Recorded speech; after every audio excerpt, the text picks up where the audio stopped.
flying objects or unexplained aerial phenomena have long perplexed and captivated mankind. We assumed that these objects were being manipulated by an intelligence greater than man, and we came to refer to these entities as aliens. We have been conditioned by the media to constantly look towards the skies in order to explain the UFO and alien phenomena. We are also taught that if these aliens exist, then they do so in the form of extraterrestrial biological entities. But what if this assumption is actually incorrect? What is the line that separates an alien from being an angel or a demon? Or could the gray alien narrative be just another thing that Hollywood has fooled us with? Childhood's End is a story about demons who masquerade as aliens and perform a peaceful invasion of the Earth in order to deceive humanity into giving up their children to these alien benefactors for the promise of utopia. Witnesses have reported seeing both spacecraft appearing objects as well as luminous orbs of light that dance in the sky.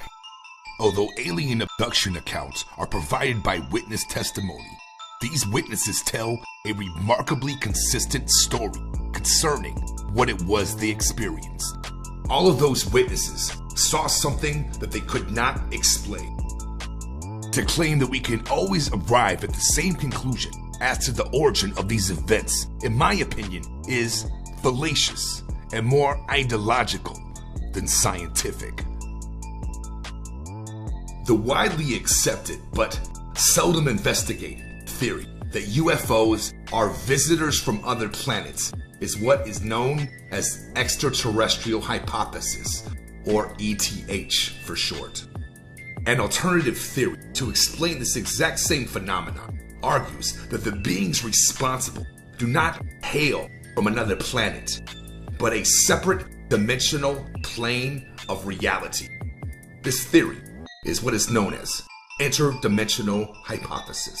One of the staples of the extraterrestrial hypothesis is that these alien visitors have come in order to procure mineral samples from the Earth and in order to take genetic samples and tissues from Earthlings. The problem with the extraterrestrial hypothesis starts with how unrealistic this is. In the 1990s scientific paper, 5 Arguments Against the Extraterrestrial Origins of Unidentified Flying Objects, Philae states that since there were about 5,000 well-documented cases of UFO close encounter over the last 50 years, if we take into account the unreported instances as well as those that would occur outside of the Anglosphere, then that total is probably closer to 100,000 UFO landings. Philae supports his conclusion against the extraterrestrial hypothesis with the 5 following arguments from the paper. Number 1. Unexplained close encounters are far more numerous than required for any physical survey of the Earth. We can reason that if these alien beings came to the Earth for the purpose of collecting specimen, then how many trips would it take to do so? Just farming the planet for minerals and tissues from humans, it would only take a fraction of those trips. And also, for some odd reason, these alien encounters never or very rarely seem to ever occur during the day. And why should a race that is capable of faster than light space travel even care what a mere human driving in their sedan would think? Number 2, the humanoid body structure of the alleged aliens is not likely to have originated on another planet, and it is not biologically adapted to space travel. This is an interesting point. Almost all of these reported sightings of alien creatures almost always describe them as bipedal humanoid creatures with human eyes. Jacques points out that most of these humanoid creatures on the Earth were developed according to a very set of environmental calibrations on the planet.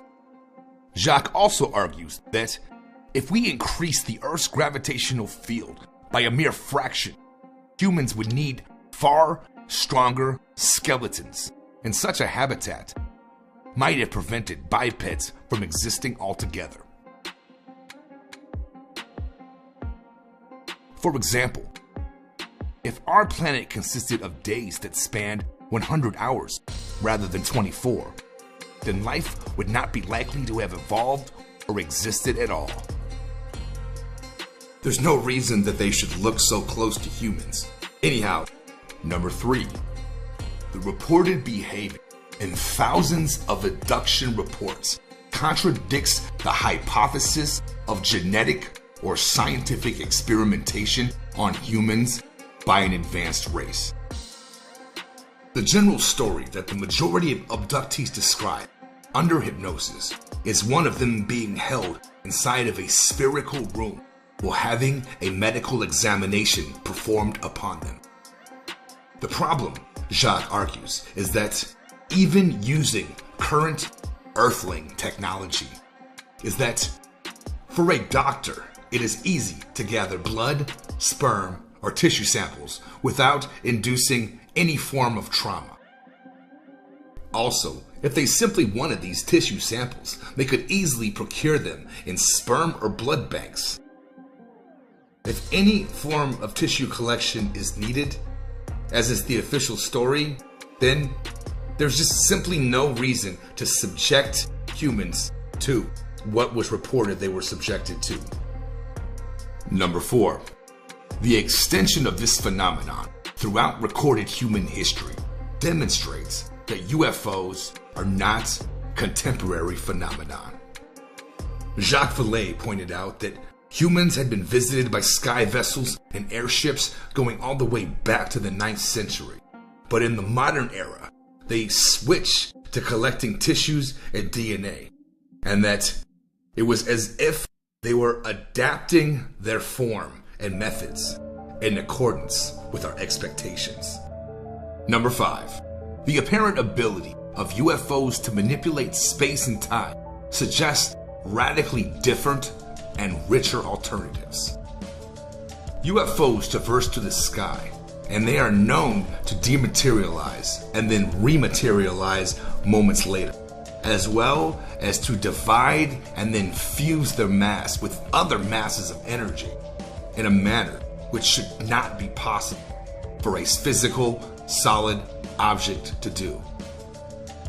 Another interesting observation from Vallée was regarding the time of day pattern in which UFO close encounters occur, this being almost exclusively during the night, in what Vallée calls the nocturnal character. If these supposed aliens are so much more advanced than us, then why can't they remain undetectable in the first place? And why should they even care if some inferior race sees them? If the spiritual, or should I say, non-material theory of UFO activity is correct, or at least partially, it would mean that many of our assumptions about the nature of our cosmic existence have been woefully lacking. It would also lead us to question whether this narrative was seeded in order to lead us away from some other deception. Upon looking at the evidence, even Jacques Vallée concluded that the UFO phenomenon was probably a cover for something else. And it's likely that it's usually something that's more fantastic than whatever the thing they're trying to cover up is, or salacious or whatever. But what could be more fantastic than the UFO theory? Put it in the comments. But this ideological and dogmatic usage of science is all of the rage today. There is a strange nexus that tends to form between scientists and practitioners of the occult. And wherever it seems to form, it seems that the gray aliens are not far behind.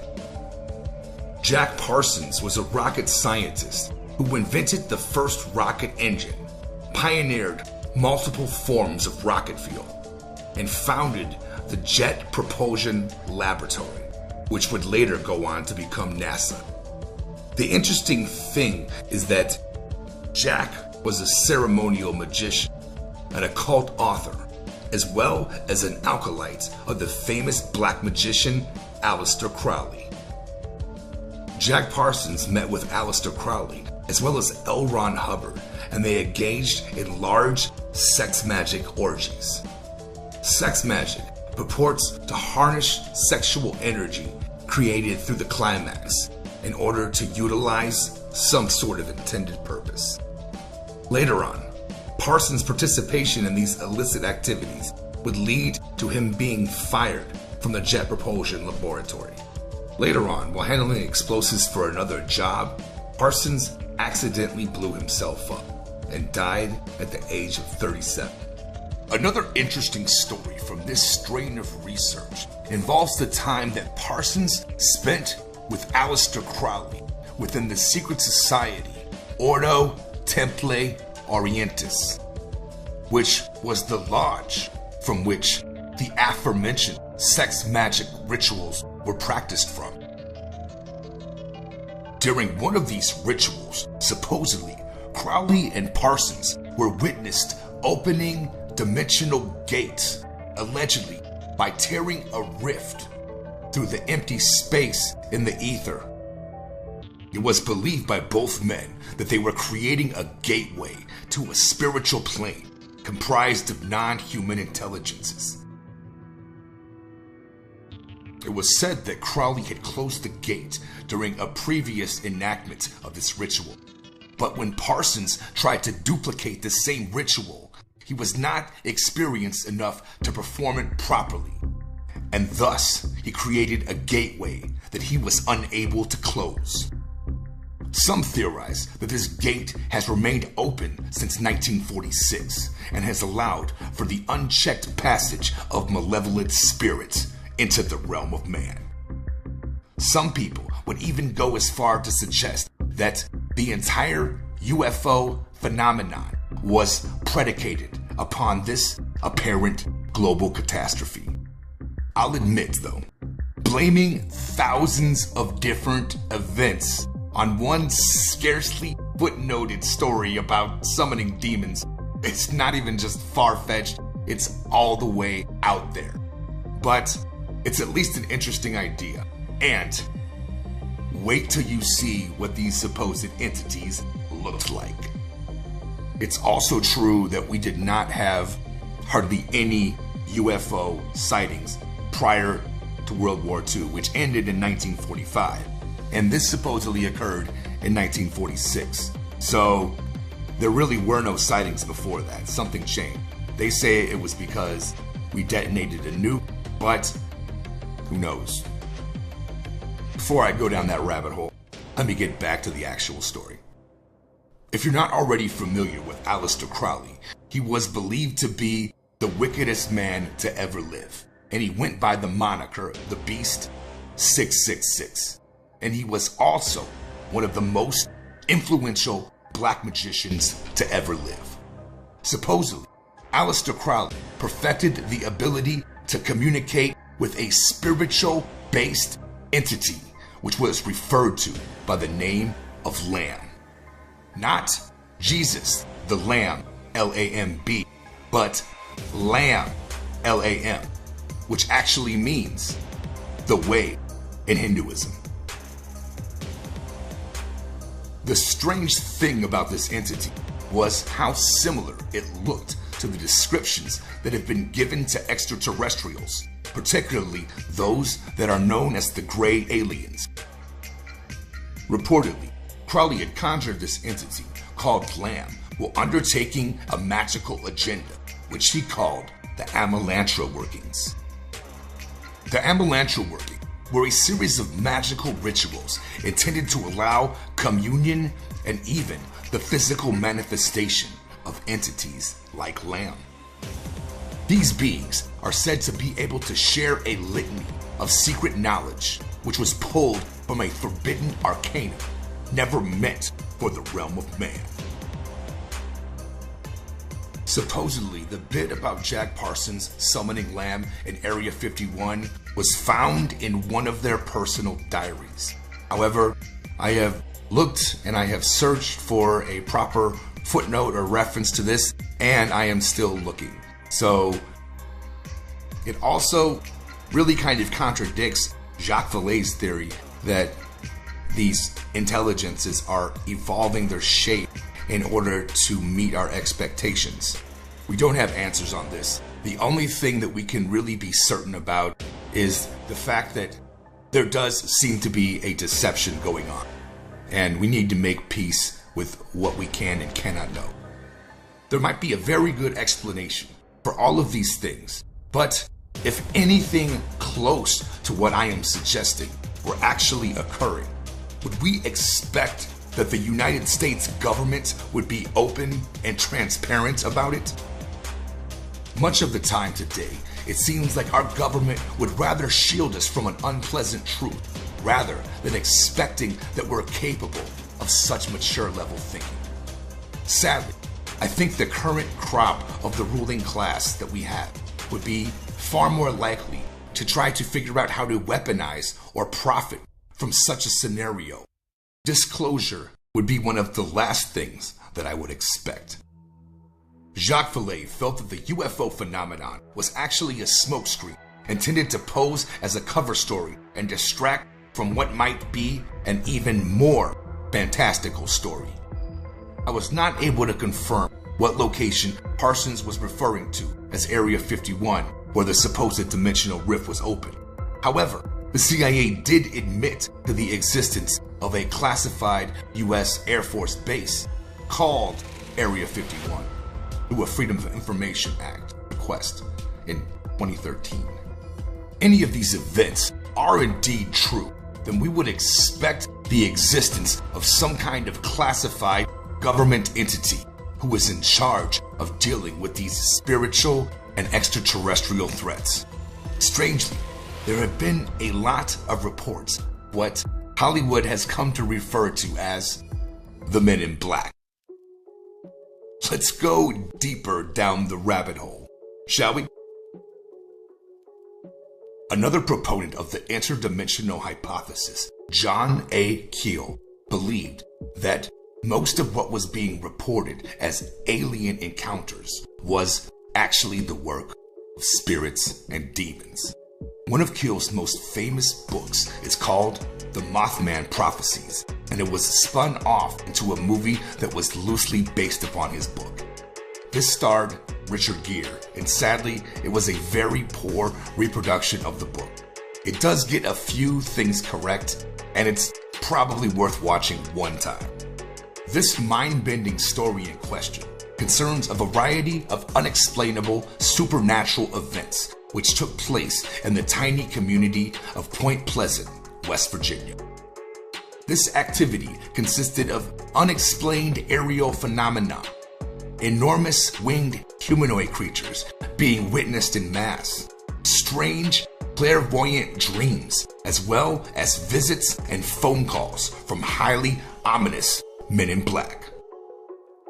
This book was called The Mothman Prophecies because they also deliver premonitions of tragic events that will happen in the future. Therefore, the presence of these aforementioned winged creatures is often seen as a bad omen. Well, the fantastic and tabloid nature of this story makes it easier to dismiss simply out of cognitive dissonance. Upon a closer investigation, it becomes clear through the sheer number of sightings and reports that this likely goes beyond simply just superstition and the seeking of notoriety. During a 13-month period between 1966 and 67, there were over 100 sightings of these flying men, as well as dozens of police reports that were filed. One of the most famous but terrifying of these sightings occurred on November 15, 1966, and was witnessed by two couples who were joyriding in a location called the TNT area by the locals. Witnesses claimed that they saw a dark humanoid figure with wings and enormous glowing red eyes at the site. They said that the creature was 6 or 7 feet tall and that it was able to spread its wings and simply take off from the ground. The group attempted to retreat down Route 62, but were pursued by this winged flying creature overhead. The creature was able to easily keep up with the car, and they began gliding closely while scratching and pummeling the roof of the car in an intimidating manner. Even after traveling well over 100 miles per hour, still, the winged creature had no problem keeping pace with the black 1957 Chevy. For some reason, when they reached the edge of town, the creature stopped chasing the car and vanished into the abyss. Although the two couples, Scarberry and Millette, terrified, they decided to report these details to the local sheriff. The story spread to the media and widely became reported as the event that was the basis for much of the Mothman fandom. Between 1966 to 1967, many other motorists reported similar stories of being chased by large winged humanoids that were capable of flying parallel with vehicles on the interstate. Some have even reported that these creatures seem to fly without even flapping their wings. Another notable sight occurred on the night of March 5th, 1967, when a Red Cross bloodmobile that was carrying a large amount of blood that had been collected throughout the day caught one of these creatures' attention. The winged beast flew aggressively close to the speeding vehicle and only retreated when confronted with light from additional vehicles from the oncoming lane appeared. In addition to this attack, another interesting thing that John Keel noticed was that a large number of the women who shared similar stories seemed to have it occur during their monthly menstruation period. This made some wonder if this somehow was a clue into the nature of these creatures. In addition to the Mothman creatures, the Point Pleasant residents also claimed to see many UFOs and unexplained aerial phenomenon, and they claimed that they were often visited by the Men in Black after such a sighting. The name Men in Black was coined by Jonathan Keel. Allegedly, these Men in Black wore immaculately tailored suits and drove classic luxury cars that always appeared to be in mint condition. They also are said to speak and act in a manner that most would describe as non-human. Their movements and voices are very different from most humans, and they have been known to try to drink Jello, as well as to appear as though they do not know how to use a table knife. They are often said to have information about witnesses that they should not possess, information which they have shared with no one else.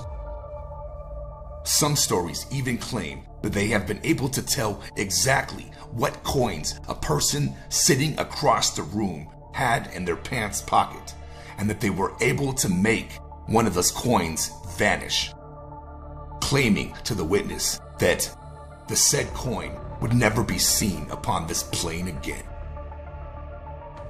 In addition to the physical sightings and visitations that occurred, many Point Pleasant residents also claimed to have disturbing nightmares that were related to these sightings. Numerous residents from Point Pleasant warned John Keel about an impending disaster on the Ohio River. These warnings turned out to be a premonition of the Silver Bridge collapse disaster, which would occur exactly 13 months after the first initial Mothman sighting. In an interesting coincidence, it seemed that the load-bearing steel pin that was numbered 13 was actually where the structural failure occurred. Some witnesses also claimed that they even saw Mothman-like creatures underneath the bridge before the collapse. A total of 46 lost their lives in the Silver Bridge collapse that day, but afterwards, all of the aforementioned spiritual activity suddenly just went dark. After December 15th, 1967, the reports from Point Pleasant residents all stopped. No more reports of Mothman, UFOs, nor Men in Black. There were at least 100 reports filed between 1966 and 1967, and they all just stopped on one day. So what actually happened in Point Pleasant, and then why did it suddenly stop happening? I am not wise enough to figure this out. We know very intelligent and sober-minded scientists like Jacques Vallée that are presenting a highly compelling case that greatly discredits the extraterrestrial hypothesis that we've been spoon-fed by the media. Authors like Jacques Vallée and John Keel and others have been writing about this theory literally for decades. The theory that UFOs and alien encounters are not intergalactic but spiritual or interdimensional in nature has been long held as a fringe or crackpot view until very recently. With recent political events reminding many of the last chapter of the Bible, many have begun to embrace and gravitate closer to some form of the interdimensional hypothesis. Many believe that these alien entities may very well be the same as the fallen angels mentioned in the book of Enoch.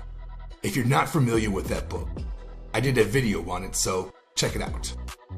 When we examine the evidence-based arguments of the aforementioned events, then we can confirm a few things at least with relative certainty.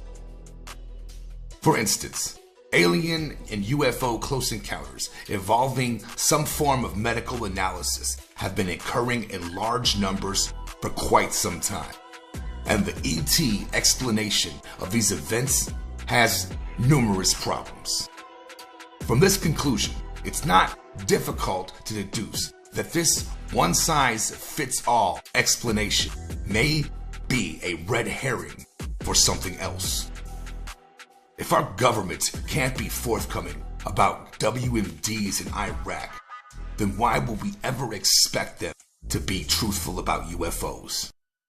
The legacy media in Hollywood have worked hard to promote the gray alien narrative, but have all but ignored or made fun of the interdimensional hypothesis. We also know that for some reason, these UFOs were not observed prior to World War II. And we also know that these encounters also appear mainly away from crowded cities and mainly at night. So, with your permission, I'm going to go wild with my theories now. Today, many are theorizing that the nature of reality exists within numerous dimensions that persist simultaneously. This model of describing the universe as separate dimensions or layers now has modern science sounding far more similar to the description of reality that was given in books like the ancient Kabbalah. These layers are like dimensions, and it is said that there are other wills and intelligences that exist within these dimensional layers. If we investigate the writings of people like Aleister Crowley, then we will realize that his work was based upon a view of the universe that is similar to what the Jewish Kabbalah describes. The Kabbalistic view of the universe divides existence into 10 Sephirah, which are further divided into pairs, which are believed to create a dimension collectively. This fifth dimensional view of our universe speculates that there are numerous other intelligences that are inhabiting these other dimensions. Furthermore, they believe that these realities are separated and obscured by something that is called the veil. Many works of magic are geared towards making this veil thinner.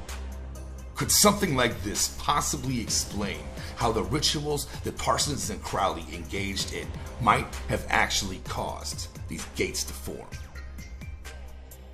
Now, I'm going to admit, a lot of these ideas are very far-fetched, and they're probably not all correct. But when the ET explanation fails us, then what else are we left to speculate with? These alien encounters were all very real for the people who experienced them, and there is a good quantity of peer-reviewed, vetted data that at least authenticates these people's accounts. This is usually obtained through hypnosis. If we conclude that Jacques Vallée's assertion that the UFO phenomenon is really a deception for something else, then what would the something else that they're trying to hide be? Since we have no real model to draw from, I think we need to be more open-minded and also to investigate ideas without becoming tribal about the theories that we support. If we look at many of the world's most prominent elites, there is a strange strand of occultism that permeates through places like Bohemian Grove, the symbolism of Washington, D.C., as well as many other notable places. All of this fits like a glove with the aforementioned rituals of Aleister Crowley. And while I don't have time to go into all of that now, I would invite you to research this for yourself. I also have a video on elite symbolism if you're interested. Incantations associated with the occult often involve communing with spirits, who might be called demons.